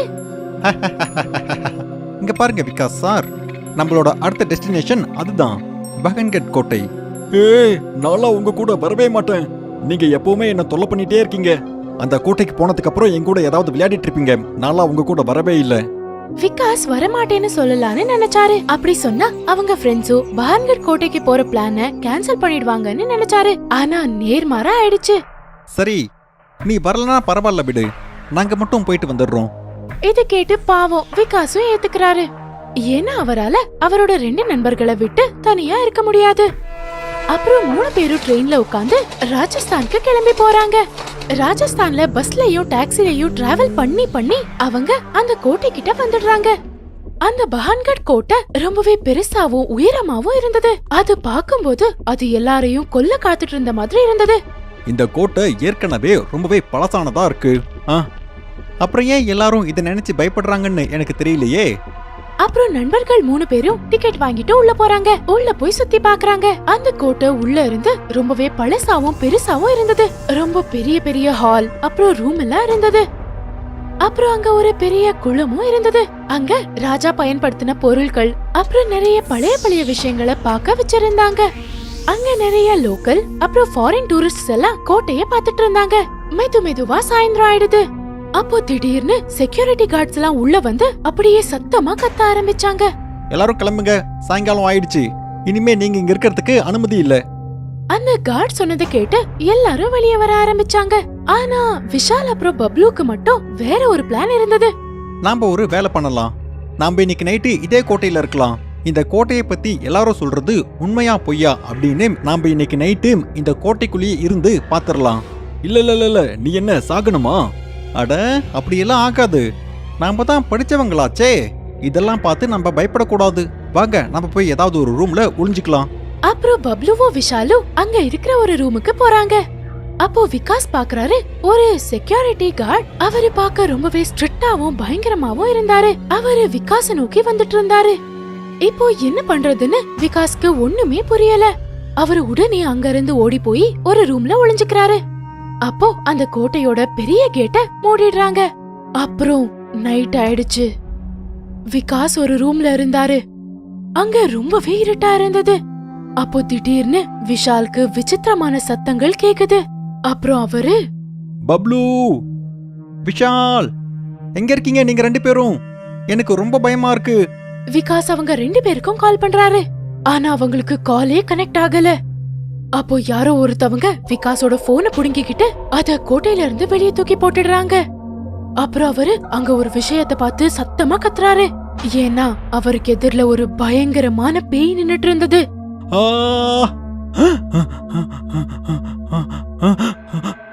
ஐயோ! விகாஸ் ரொம்பவே பயந்து போய் அந்த கோட்டையிலேயே அங்கேயும் இங்கேயும் ஓடுறாரு. ஆனா அந்த கோட்டையில அங்கேயோ இங்கேயோன்னு எல்லா இடத்துலயும் பேய் தான் இருந்தது. வேலை செய்யற பேய்கள், சிப்பாயின் பேய்கள், அப்புறம் ராஜாவின் பேய்கள், அப்புறம் ராணியின் பேய்கள். அப்புறம் இந்த பேய்களுக்கெல்லாம் மத்தியில விகாஸ் மாட்டிக்கிட்டு ரொம்பவே கஷ்டப்பட்டுட்டு இருந்தாரு. அந்த பேய் விகாஸ் கிட்ட வந்து அவரை ரொம்ப வேகமா தட்டி விட்டுடுது. அப்புறம் அங்க இருந்து பறந்து போயிட்டு இருந்தது. விகாஸ் அங்கேயோ இங்கேயோன்னு கீழே விழுந்துகிட்டே இருந்தாரு. அப்புறம் கத்திக்கிட்டு இருந்தாரு, காப்பாத்துங்க, காப்பாத்துங்க. இங்க அந்த கோட்டைக்கு வெளிய ஒரு செக்யூரிட்டி கார்டு உட்கார்ந்துட்டு இருந்தாரு. அப்போ விஷாலும் பப்ளுவும் அவரை நோக்கி வராங்க. நீங்க 2 பேரும் இங்க என்ன பண்ணிட்டு இருக்கீங்க? ஓடி போங்க இந்த இடத்துல இருந்து. விஷால் அழுதுகிட்டே சொல்றாரு, எங்களை மன்னிச்சிருங்க. நாங்க ஒரு பெரிய தப்பு பண்ணிட்டோம். நாங்க சும்மா விளையாடுறதுக்காக இன்னைக்கு நைட்டு முழுவதும் இந்த இடத்துல தங்க போறதா என் ஃப்ரெண்டு கிட்ட சொன்னேன். நாங்க நிஜமாவே தங்க போறோம்னு நினைச்சிட்டான். நாங்க ஹோட்டலுக்கு கிளம்பி போயிட்டோம். ஆனா அவ அங்க வரவே இல்ல. தயவு செஞ்சு ஏதாவது பண்ணுங்க. என்ன வேணா இருக்கட்டும், இந்த கோட்டையோட கதவை நாளைக்கு காலையில தான் திறப்போம். அப்போ பப்ளு கார்டு கிட்ட ரொம்ப அதிகமான பணத்தை கொடுக்கறாரு. அப்புறம் கார்டு அதை ஏத்துக்கிறாரு. அந்த கார்டு கோட்டையோட கதவை திறக்கிறாரு. அப்புறம் அவங்க 3 பேரும் உள்ள போய் விகாஸ தேட ஆரம்பிக்கிறாங்க. விகாஷ், விகாஷ், நாங்க பேசுறது உனக்கு கேக்குதா? அப்போ திடீர்னு ஒரு பேய் அந்த கார்ட தாக்கிடுது. அப்புறம் அப்படியே பாத்துக்கிட்டே இருக்கும்போது அந்த கார்டும் ஒரு பயங்கரமான பேயா மாறிடுறாரு. பப்ளு காப்பாத்து. அந்த கார்டு பேய் விஷால் அப்புறம் பப்ளுவை கொல்றதுக்காக அவங்க பின்னாடியே ஓடிட்டு இருந்தது. நண்பர்கள் 2 பேரும் அந்த பேய் கிட்ட இருந்து தப்பிக்கிறதுக்காக கோட்டையில இங்கேயும் அங்கேயும் ஓடிட்டு இருந்தாங்க. ஓடி ஓடி அவங்க வந்து ஒரு மூலையில ஒளிஞ்சிக்கிறாங்க. அப்போ விகாஸ் அந்த மூலையில உட்கார்ந்துட்டு இருந்தத பப்ளு பாக்குறாரு. விகாஷ், நீ நினைவோட தானே இருக்க? விகாஸ், முதல்ல இங்க இருந்து கிளம்பு. நம்ம மேல எப்ப வேணாலும் தாக்குதல் நடத்தலாம். பப்ளுவும் விஷாலும் விகாஸ அப்பவே அவங்க கூட கூட்டிக்கிட்டு அந்த கோட்டைய விட்டு வெளியே நடந்து போயிட்டு இருந்தாங்க. அப்புறம் அந்த கோட்டையோட மூடின கதவு கிட்ட அவங்க 3 பேரும் வந்து நிக்கிறாங்க. அட என்ன இது, கதவு மூடி இருக்கே. இப்ப நம்ம என்ன பண்றது? அட என்னப்பா இது? இந்த கோட்டையில இருந்து வெளியே போறதுக்கு வேற ஏதாவது வழி இருக்கும்ல? அப்போ இவ்ளோ நேரம் அமைதியா இருந்த விகாஸ் திடீர்னு சொல்றாரு, இருக்கு. இந்த கோட்டையில இருந்து வெளியே போறதுக்கு வேற ஒரு வழியும் இருக்கு. என்ன வழி அது? அந்த வழி உங்க 2 பேரோட சாவுதாம். அப்புறம் திடீர்னு விகாஸ் அப்படியே சத்தமா சிரிக்க ஆரம்பிக்கிறாரு. அப்புறம் அப்படி சிரிச்சுக்கிட்டே விகாஸ் ஒரு பயங்கரமான பேயா மாறிடுறாரு. விகாஷ், விகாஸ் நாங்க உன் நண்பர்கள் தான், ஞாபகப்படுத்திக்கோ. நண்பர்களா? என்னோட நண்பர்கள் உள்ள இருக்காங்க. அப்படியெல்லாம் சொல்லாத விகாஸ். சாரிப்பா, நாங்க உன் கூட இந்த மாதிரி விளையாடுனது தப்பு தான். விகாஸ், நாங்க உன் நண்பர்கள் இல்லனா வேற யாரு? எங்களை பாரு. நீங்க யாருன்னு நான் கண்டுபிடிச்சிட்டேன். யாரு நாங்க? நீங்க 2 பேரும் என்னோட வேட்டை. இப்படி சொல்லிட்டு விகாஸ் பப்ளு அப்புறம் விஷால ரொம்ப வேகமா தாக்குறாரு. அதுக்கப்புறம் அப்படியே அவங்க 2 பேரையும் கொன்னுடுறாரு. அதுக்கப்புறம் அந்த விகாஸோட பேய் மறுபடியும் உள்ள போய் அப்படியே இருட்டுக்குள்ள மறைஞ்சிடுது. அப்புறம் எப்பவுமே நிரந்தரமா அந்த பான்கட் கோட்டையிலேயே தொலைஞ்சு போயிட்டாரு. தீபாவளியின் இரவு. இந்த கதை மகாராஷ்டிராவின் கொங்கன் பகுதியில் நடந்தது. கொங்கன்னு இந்த உலகத்தோட சுவர்க்கம்னு செல்லமா சொல்லுவாங்க. ஏன்னா கடல், அடர்த்தியான காடு, அப்புறம் ஒரு அழகான சூழ்நிலையால சூழப்பட்ட ஊரு தான் கொங்கன். கொங்கன் மும்பைல இருந்து கொஞ்ச தூரத்துல, ஏறக்குறைய 250 கிலோமீட்டர் தூரத்துல இருக்கு. ரமன், அவரோட மனைவி ஸ்வேதா, அப்புறம் அவரோட 7 வயசு பையனான மெஹர் கூட சேர்ந்து மும்பைல வேலை செஞ்சுட்டு இருந்தாரு.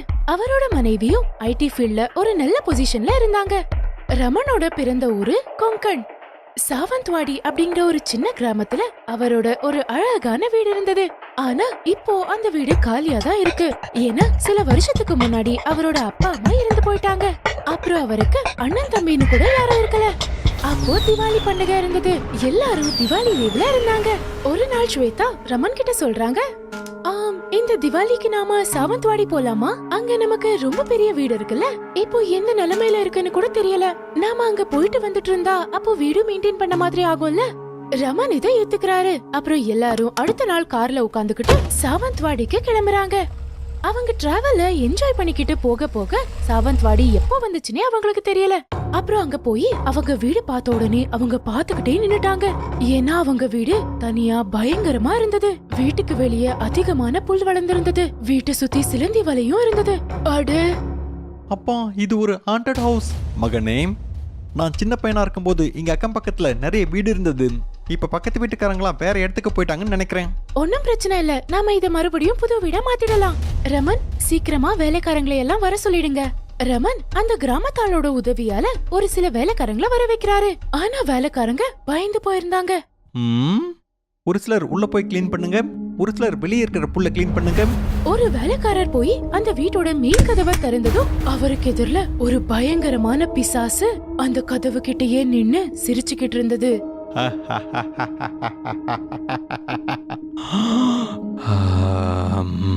அந்த வேலைக்காரரு ரொம்ப சத்தமா கத்தி உடனே அந்த கதவை மூடிடுறாரு. என்னாச்சு? அது உள்ள பிசாசு இருக்கு. ஐயோ, என்ன வேணாலும் சொல்லுவீங்களா? இருங்க நான் பாக்குறேன். ரமன் கதவை திறந்து பார்க்கும்போது உள்ள யாரும் இருக்கல. அட, அதெல்லாம் உங்க கற்பனையா இருக்கும். உள்ள போங்க, அப்புறம் சாயந்தரத்துக்குள்ள எல்லா வேலையும் முடிச்சிடுங்க. அந்த வேலைக்காரரு பயந்துகிட்டு மெதுவா உள்ள போறாரு. வெளியே ஒரு சில வேலைக்காரங்க புல் வெட்டிட்டு இருந்தாங்க. ஸ்வேதா அவங்க வேலை செய்யறத நின்னு பாத்துட்டு இருந்தாங்க. ஒரு வேலைக்காரர் ஒரு பக்கத்துல உட்கார்ந்து புல் வெட்டி அந்த இடத்த சுத்தம் பண்ணிட்டு இருந்தாரு. அப்போ திடீர்னு யாரோ ஒருத்தவங்க அவரோட கையை பிடிச்சிடுறாங்க. அப்புறம் அவரு பாக்குறாரு, அவருக்கு எதிரில ஒரு பயங்கரமான பிசாசு இருந்தது. காப்பாத்துங்க, காப்பாத்துங்க. அந்த பிசாசு அவரோட கையை பிடிச்சு அந்த கத்தியாலேயே அவரோட கையில அந்த கத்தியால நிறைய கோடுகளை போட்டுடுச்சு. அந்த வேலைக்காரர் கத்திட்டு இருந்தாரு. ஸ்வேதா அவர்கிட்ட ஓடி வராங்க.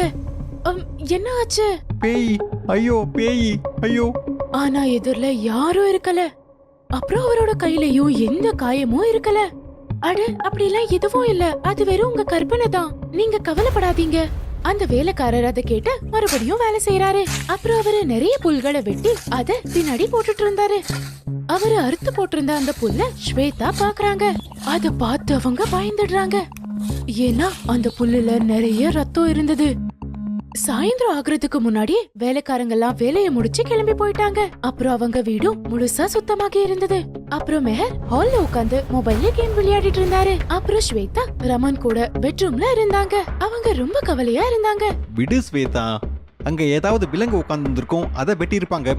அதுல இப்படி கவலைப்பட வேண்டிய விஷயம் என்ன இருக்கு? அடுத்த நாள் திவாலி பண்டிகை இருந்தது. மெஹர் அப்புறம் ரமன் வீட்டை வெளிப்பக்கத்துல பூக்களால அலங்காரம் பண்ணிட்டு இருந்தாங்க. ஸ்வேதா உள்ள பூஜைக்கான ஏற்பாட பண்ணிட்டு இருந்தாங்க. அப்போ ஸ்வேதா ரமனை கூப்பிடுறாங்க. ரமன், ரமன், கொஞ்சம் உள்ள வாங்கல. அந்த சத்தத்தை கேட்டதும் ரமன் உள்ள போறாரு. மெஹர் வெளியவே நின்னுட்டு இருந்தாரு. அப்போ திடீர்னு ஒரு பயங்கரமான பிசாசு தோட்டத்துல இருந்து கதவு கிட்ட வருது. மெஹர் அத பார்த்து எவ்வளவு பயந்து போனாருன்னா அவரோட வாயில இருந்து ஒரு வார்த்தை கூட வரல. அந்த பயங்கரமான பிசாசு மெஹரை பார்த்து சிரிச்சுக்கிட்டே வீட்டோட மெயின் கதவை மூடிடுது. அப்புறம் பயங்கரமான குரல்ல சிரிச்சுக்கிட்டே கதவுல மாட்டிருந்த அந்த பூ மாலையே தொட்டுட்டு இருந்தது. அந்த பிசாசோட கை பட்ட உடனே மஞ்ச கலர்ல இருந்த பூ அப்படியே கருப்பா மாறிடுது. மெஹர் தன்னோட சின்ன சின்ன கண்களால இந்த பயங்கரமான காட்சிய பாத்துட்டு இருந்தாரு. அப்போ திடீர்னு கதவு திறந்து ரமன் வெளியே வராரு. அவர் அங்க வந்த உடனே அந்த பிசாசு உடனே காணாம போயிடுது. அப்புறம் கருப்பா மாறினப்போ மறுபடியும் மஞ்சளா மாறுது. கதவை ஏன்பா சாத்துனம்? ஆனா மெஹர் எதுவுமே சொல்லல. அவரு நேரா போய் அவரோட அப்பாவை கட்டி பிடிச்சுக்கிட்டாரு. அட மகனே, இதுல இப்படி பயப்பட வேண்டிய விஷயம் என்ன இருக்கு? அப்புறம் இரவாகுது. அந்த ஊரோட வானத்தை பார்க்க ரொம்பவே அழகா இருந்தது. ஸ்வேதா வெளியே விளக்கேத்திட்டு இருந்தாங்க. அவங்க விளக்கு என்னமோ ஏத்திட்டு இருந்தாங்க. ஆனா அது உடனுக்குடனே அணைஞ்சிட்டு இருந்தது. அது யாரோ வேணும்னே பண்ற மாதிரி இருந்தது. அப்போ திடீர்னு அங்க ஒரு கருப்பு நிழல் அவங்களுக்கு தெரிஞ்சிட்டு இருந்தது. ஸ்வேதா மெதுவா மேல பாக்குறாங்க. அப்போ அங்க அந்த பயங்கரமான பிசாசு நின்னு இவங்கள பார்த்து சிரிச்சிட்டு இருந்தது.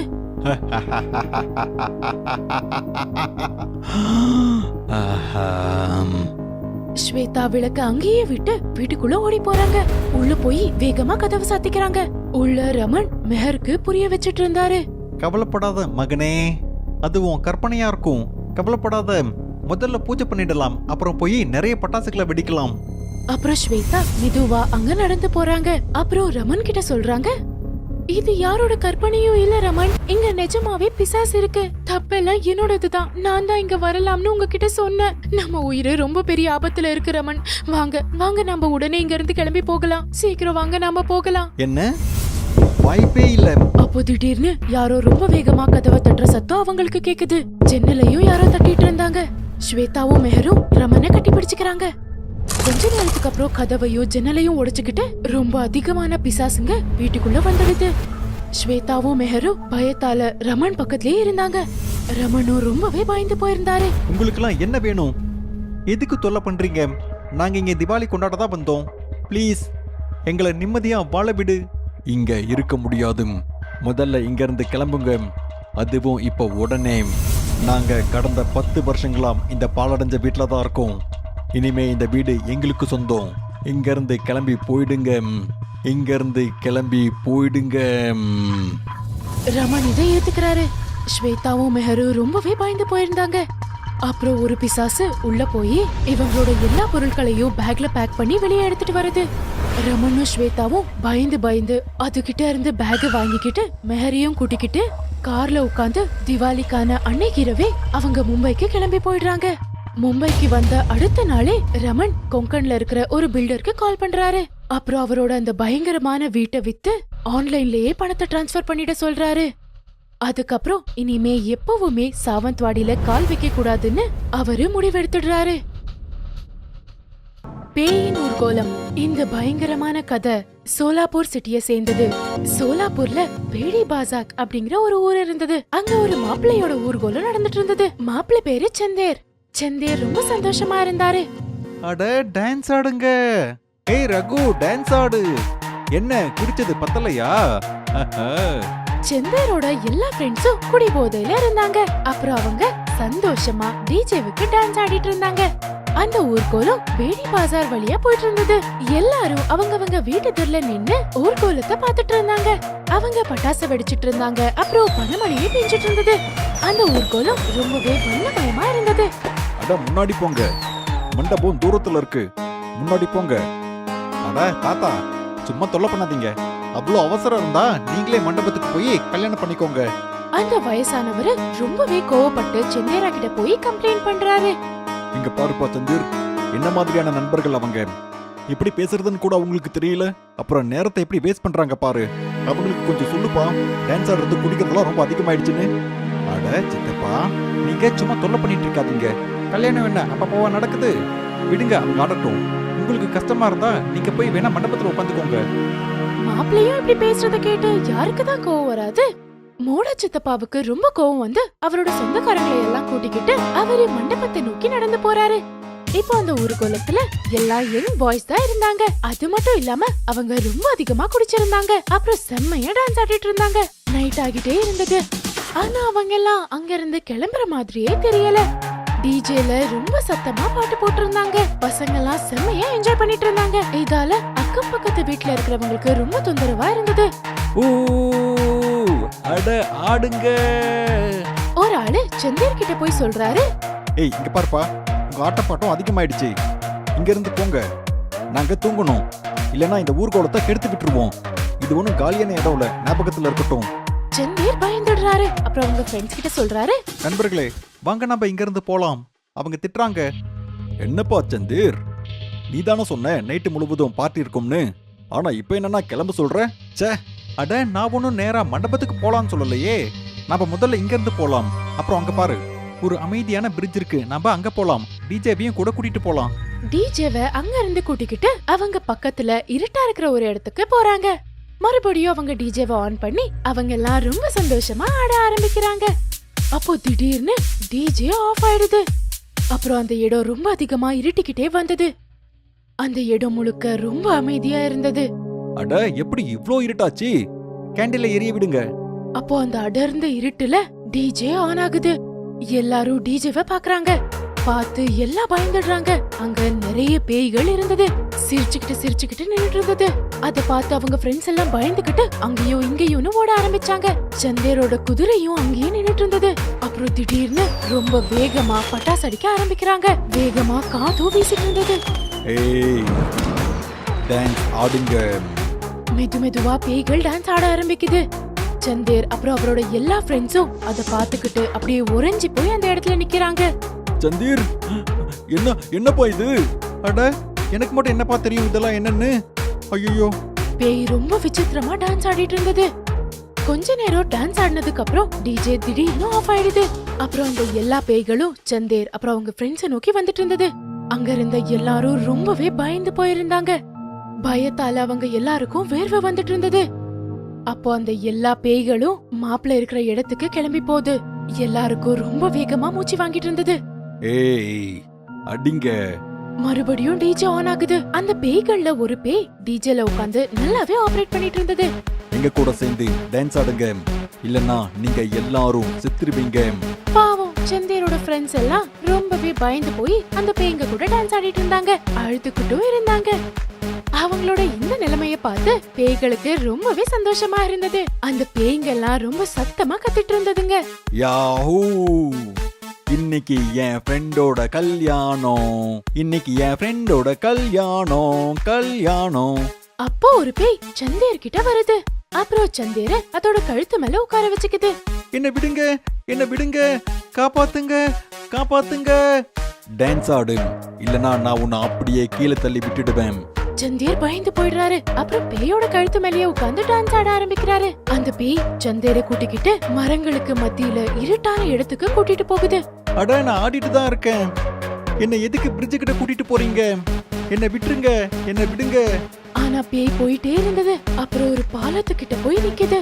அப்போ சந்தேர் கீழே இருக்கிற அந்த ஆற பாக்குறாரு. அது ரொம்பவே பெருசான ஆழமான ஆறா இருந்தது.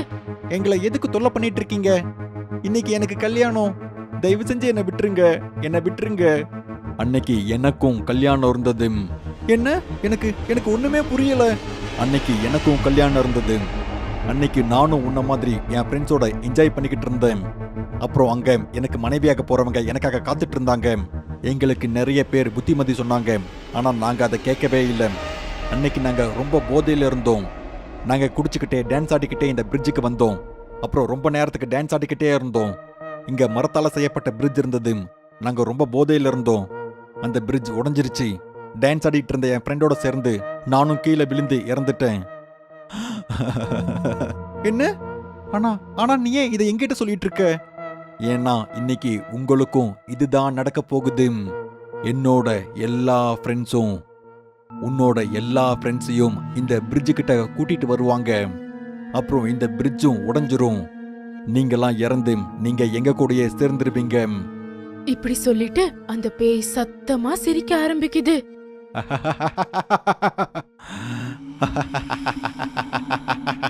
இல்ல இல்ல இல்ல. அப்போ திடீர்னு லைட் ஆன் ஆகுது. அப்போ சந்தேர் பாக்குறாரு, அவரு டிஜேக்கு எதிரில குதிரை மேல உட்கார்ந்துட்டு இருந்தாரு.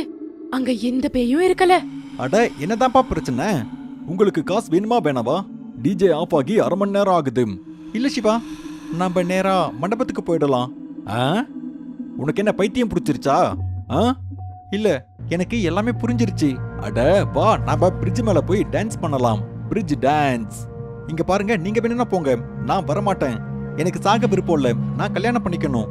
அப்புறம் சந்தேர் தனியாவே குதிரை மேல உட்கார்ந்துகிட்டு மண்டபத்துக்கு போறாரு. அப்புறம் அன்னைக்கிரவு அந்த பயங்கரமான நிகழ்வு நடந்துடுது. பேயின் மகன். நைட் அமைதியான நேரத்துல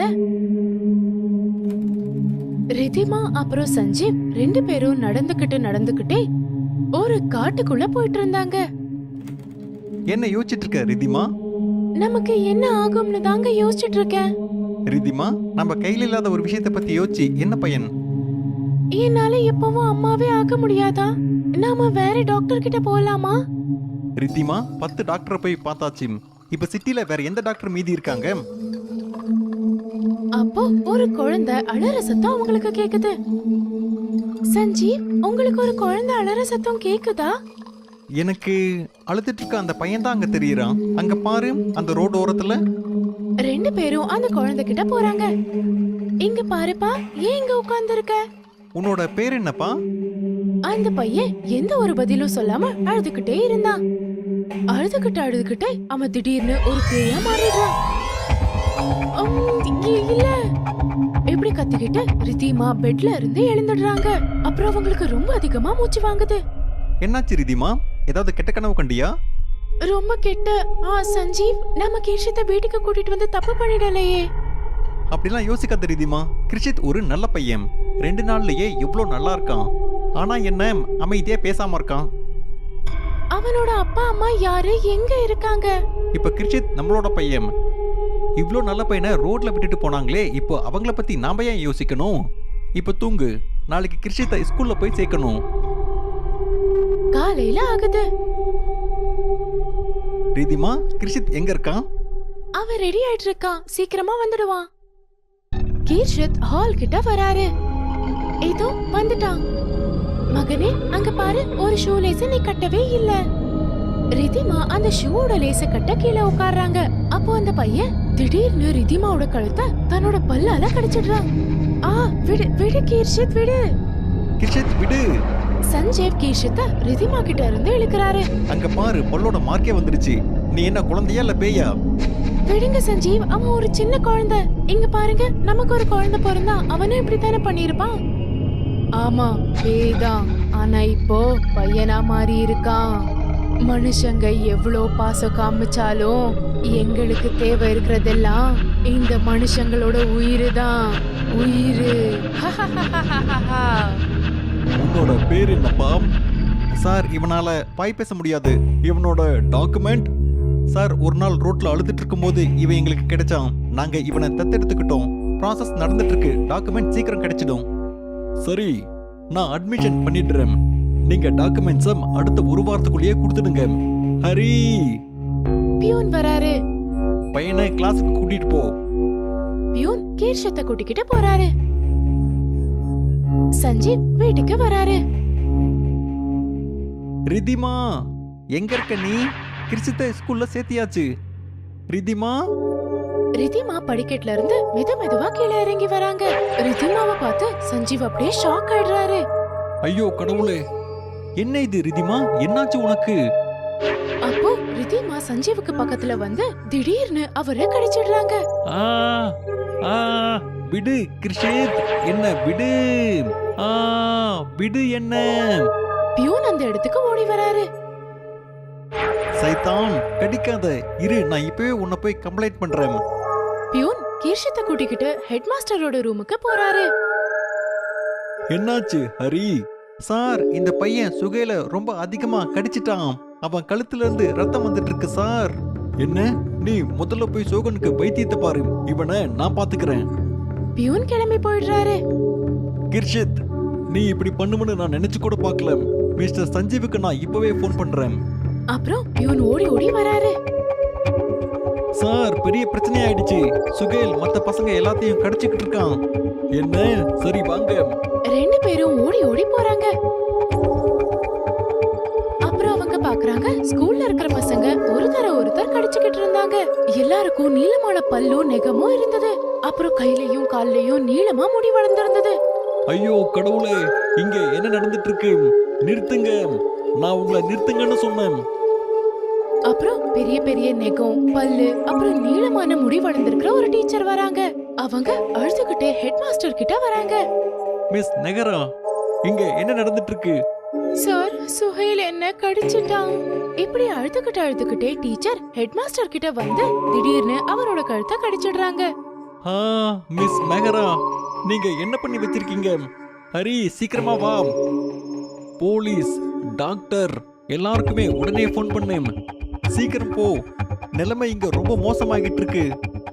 அப்போ ஹரி அங்க இருந்து ஓடி போறாரு. அடுத்த கொஞ்ச நேரத்திலேயே ஹெட் மாஸ்டர் சிரிக்க ஆரம்பிக்கிறாரு. அப்புறம் அவரோட பல்லும் நெகமும் பெருசாக ஆரம்பிச்சது. அவரும் மிஸ் மெஹராவை கழுத்துல கடிச்சிடுறாரு. இந்த மாதிரி எல்லா பசங்களும் டீச்சர்ஸும் ஒருத்தர் கடிச்சுக்கிட்டே இருந்தாங்க. இங்க ஹரி ஹெட் மாஸ்டரோட ஆபீஸ்க்கு போறாரு. அங்க கிஷன் தலை குனிஞ்சிட்டு நின்னுட்டு இருந்தான். இது எல்லாமே உன்னாலதான் ஆச்சு. நீ யாரு? ஹலோ, போலீஸ் ஸ்டேஷனா? அப்போ கீர்ஷித் ஹரியோட கழுத்தை பிடிச்சு அவரோட நீளமான பல்லால ஹரியை கடிச்சிட்டு இருந்தாரு.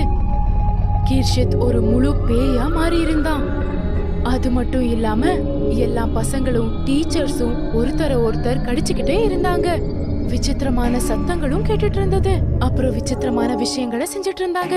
அப்போ ஸ்கூல் காரிடார்ல ஹரியோட முதுகுல உட்கார்ந்துகிட்டு கீர்ஷித் சந்தோஷமா வந்துட்டு இருந்தான்.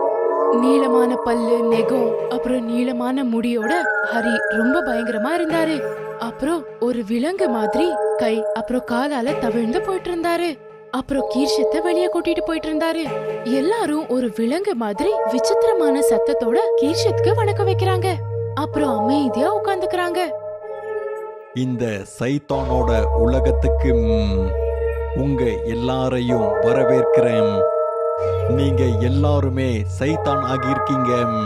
நான் உங்களோட ராஜா, சைத்தானோட சைத்தான். உங்க எல்லாருக்கும் நான் கட்டளையிடுறேன். சிட்டியில இருக்கிற எல்லா ஆட்களையும், சின்ன பசங்க, வயசானவங்க, பொண்ணுங்க எல்லாரையுமே கடிச்சு அவங்க எல்லாரையுமே சைத்தானாக்குறது உங்களோட கடமை. நான் இப்போ கிளம்புறேன். இந்த சைத்தானோட ராஜ்யம் நிரந்தரமா இருக்கணும். இது எப்பவும் நிரந்தரமா இருக்கணும். வானத்துல இருந்து பேயம்மா பூமிக்கு வராங்க. அப்புறம் கீர்ஷத்தை அவங்க தூக்கிக்கிறாங்க. மறுபடியும் வானத்துல பறந்து போயிடுறாங்க. மிஸ்டர் அண்ட் மிஸ்ஸஸ் சேகல், நேத்து தான் எங்ககிட்ட ஒரு பையன் வந்தான். நீங்க அந்த பையனை தத்தெடுத்துக்கலாம். வந்தனா அவனை கூட்டிட்டு வாங்க. வந்தனா ஒரு பையனை கூட்டிட்டு வராங்க. ஆனா அவ தலை குனிஞ்சுக்கிட்டு அங்க நின்னுட்டு இருந்தான். உன்னோட பேரு என்னப்பா? அப்போ அந்த பையன் தலைய தூக்கி மேல பார்த்து சிரிக்கிறான். அப்புறம் அவன் சொல்றான், கிர்ஷித்.